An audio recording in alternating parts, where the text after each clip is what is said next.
Hello everyone, welcome to Law Scholar Independent Society LSIS की YouTube channel पर आप सभी लोगों का स्वागत है।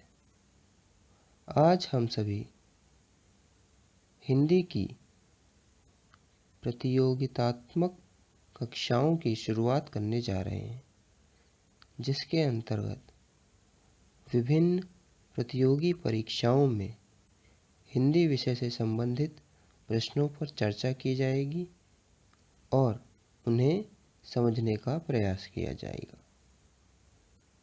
चलिए शुरू करते हैं।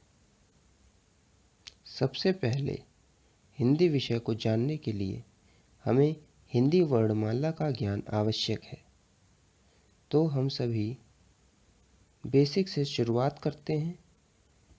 हमारी हिंदी वर्णमाला में कुल लेखन के आधार पर 52 वर्ण निर्धारित हैं। अगर हम सभी को यह पता हो कि वर्ण किसे कहते हैं, तो वर्ण वह सबसे छोटी इकाई है जिसका भाग नहीं किया जा सकता। ध्वनि के द्वारा प्रयुक्त सबसे छोटी इकाई वर्ण कहलाती है। देवनागरी लिपि में जब हम किसी ध्वनि को बद्ध कर लेते हैं तो वह वर्ण कहलाती है। ठीक है, तो उन सभी वर्णों का समूह वर्णमाला कहलाएगा। अब वर्णमाला के अंतर्गत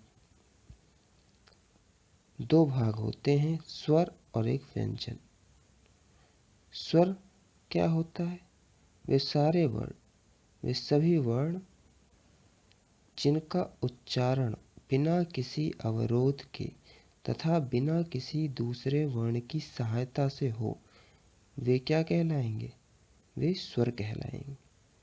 ठीक है, जैसे कि अ, आ, ई, ये सभी स्वर में आ जाते हैं।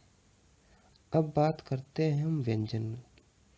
व्यंजन के अंतर्गत वे सभी वर्ण जिनका उच्चारण किसी दूसरे वर्ण की सहायता से होता है तथा उच्चारण में अवरोध उत्पन्न होता है। अवरोध का मतलब क्या है कि उच्चारण करते समय उच्चारण की समय सीमा में लगा हुआ जो समय है वो बढ़ जाता है। ठीक है, तो वो व्यंजन कहलाएगा। व्यंजन के अंतर्गत दूसरे वर्ण की सहायता ली जाती है। और स्वर क्या हो सकता है? स्वर जो है वो स्वच्छंद होता है।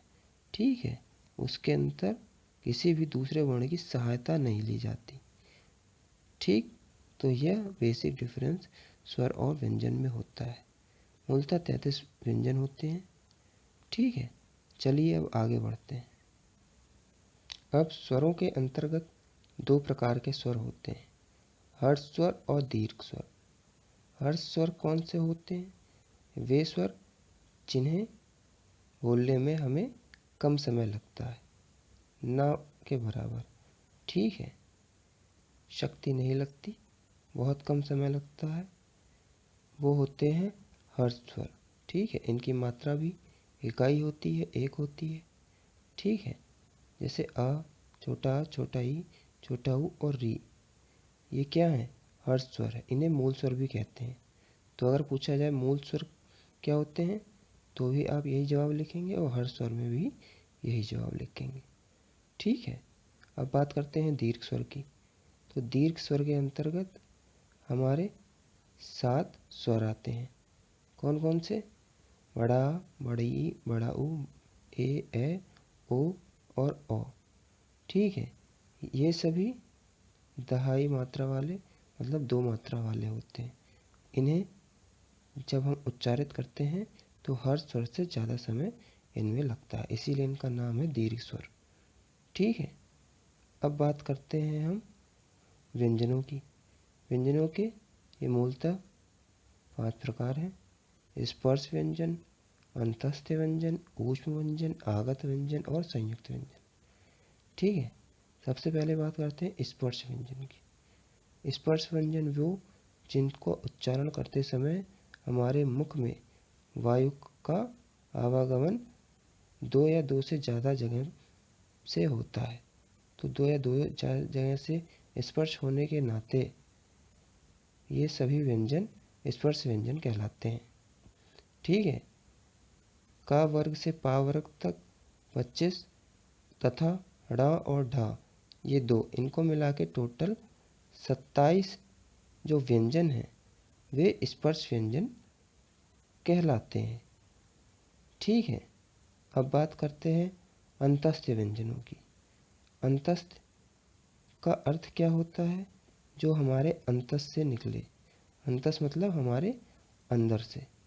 तो ये सभी जो व्यंजन हैं य, र, ल और व, अगर आप उच्चारण करें तो आपको लगेगा ये हमारे भीतर से, हमारे अंदर से निकल रहे हैं, ऐसा प्रतीत होगा।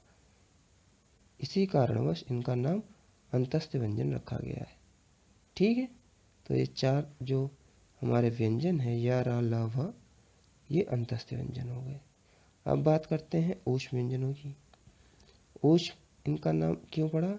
क्योंकि जब हम इनका उच्चारण करते हैं तो ऊष्मा पैदा होती है। ऊष्मा अर्थात गर्मी, गर्माहट। ठीक है। अगर आप इनका उच्चारण करें तो श, ह, स, ह, इन सभी का उच्चारण करते समय कुछ वायु हमारे मुख से ऊर्जा के स्वरूप में निकलती है, ऊष्मा के स्वरूप में निकलती है। इसी वजह से इन चारों व्यंजनों का नाम ऊष्म व्यंजन पड़ा। ठीक। अब बात करते हैं आगत व्यंजनों की। आगत व्यंजन ज और फ, आपको दिख रहा होगा कि यहाँ जा में नुक्ता लग के ज बना है और फा में नुक्ता लग के फ बना है। ठीक है। तो ये आगत क्यों कहे गए? क्योंकि यह दूसरी भाषाओं से लिए गए हैं।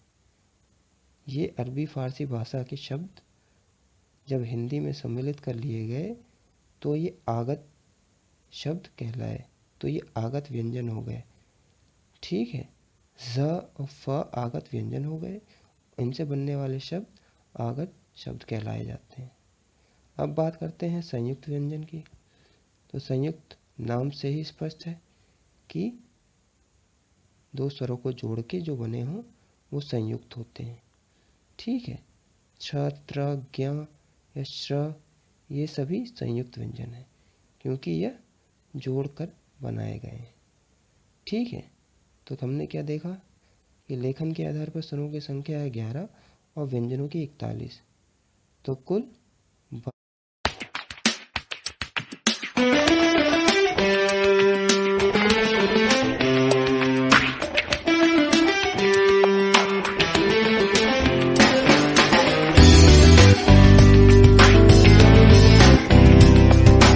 संख्या वर्णों की वर्णमाला में निर्धारित होती है। चलिए आगे बढ़ते हैं। अब हम सब देखेंगे कि स्वरों के वर्गीकरण और उनका उच्चारण स्थान क्या होता है। इससे कई बार कई प्रश्न आ जाते हैं।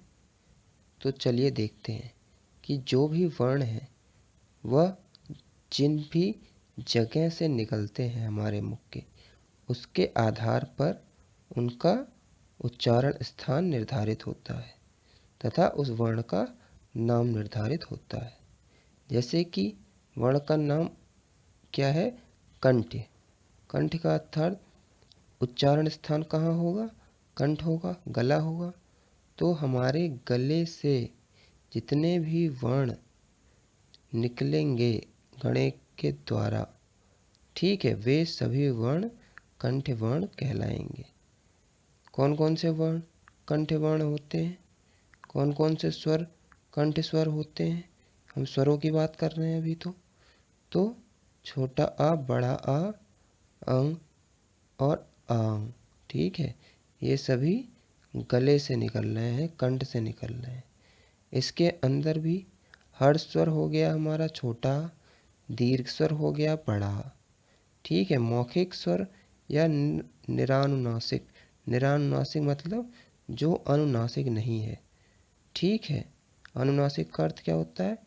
नाक के द्वारा नाक की सहायता से जो भी स्वर निकलता है वो अनुनासिक होता है। अगर नहीं निकलेगा नाक की सहायता से तो निरानुनासिक हो जाएगा, निरअनुनासिक, ठीक, या मौखिक, जिसमें सिर्फ मुख का प्रयोग हो रहा हो। तो अ और बड़ा आ, छोटा और बड़ा आ में सिर्फ हमारे मुख का प्रयोग हो रहा है तो वो मौखिक स्वर हो गए। और अनुनासिक कौन हो गए? चंद्र बिंदु लग गया जब आ और आ में, तो ये अनुनासिक हो गए। जब आप उच्चारण करेंगे तो पता चलेगा, ठीक है। और तो नाक का उपयोग हो रहा है तो ये अनुनासिक हो गए। अब बात करते हैं हम तालव्य की। तालव्य के अंतर्गत तालु का प्रयोग होता है जब हम इन स्वरों का उच्चारण करते हैं। तो तालु क्या होती है? मुंह के भीतर की छत का पिछला भाग तालु कहलाता है, ठीक। आप जब छोटी और बड़ी ई को उच्चारित करेंगे, ई, ठीक है, तो आपको पता लगेगा कि यह हमारे तालु से इनका उच्चारण हो रहा है, ठीक है। इसके अंदर वही हर्ष स्वर कौन सा हो गया? ई, एक मात्रा वाला, और दीर्घ हो गया बड़ी ई, ठीक है। मौखिक स्वर हमारा या निरानुनासिक स्वर हो गया हमारा छोटी ई, और अनुनासिक क्या हो गया? ई पे चंद्र बिंदु लग गए तो ई, ठीक है। अब बात करते हैं हम मूर्धन्य की। मूर्धा इसका उच्चारण स्थान होता है। जितने भी मूर्धन्य हमारे वर्ण होते हैं, मूर्धा क्या होती है? मुंह के भीतर की छत का अगला भाग, ठीक है। तालु हो गई पिछला और अगला भाग कहलाएगा मूर्धा, ठीक है। तो मूर्धा के अंतर्गत जो हर्ष स्वर आता है, मूर्धन्य हर्ष स्वर, वो हो जाता है री, ठीक है ना। उसके अंदर अब मूर्धन्य में दो होते हैं, एक कंठताल और एक कंठोष्ठ। कंठताल में कंठ और ताल दोनों का उपयोग होगा, और कंठोष्ठ में ओष्ठ और कंठ, मतलब ओंठ और कंठ, इन दोनों के उपयोग के द्वारा, मतलब इन दोनों की सहायता से जिन स्वरों का उच्चारण होगा वो कंठोष्ठ कहलाएंगे। और कंठताल में कंठ और तालु इन दोनों का उपयोग होगा। तो कंठ तालु कौन कौन से हो गए?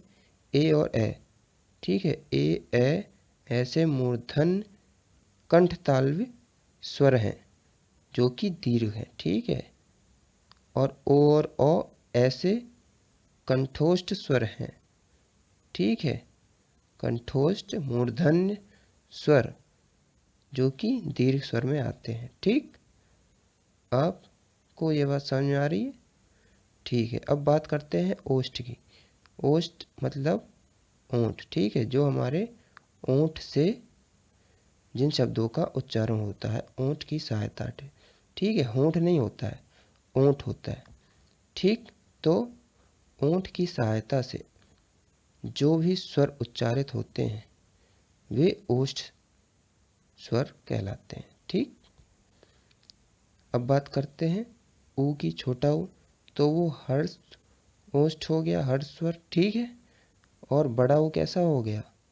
दीर्घ, ठीक। उसमें दो मात्रा, इसमें एक की, ठीक है ना। बड़ी मात्रा ऊ है और छोटी ऊ हमारा हर्ष स्वर हो गया, ठीक। तो ओष्ठ में ऊ और ऊ जब आप उच्चारित करेंगे तो पता लगेगा कि होंठ की सहायता से ऊ और ऊ, बड़ा ऊ, ठीक, इन दोनों की उच्चारण ओंठों की सहायता से हो रहा है, ओंठों की सहायता से, ठीक। तो ये ओष्ठ स्वर कहलाएंगे।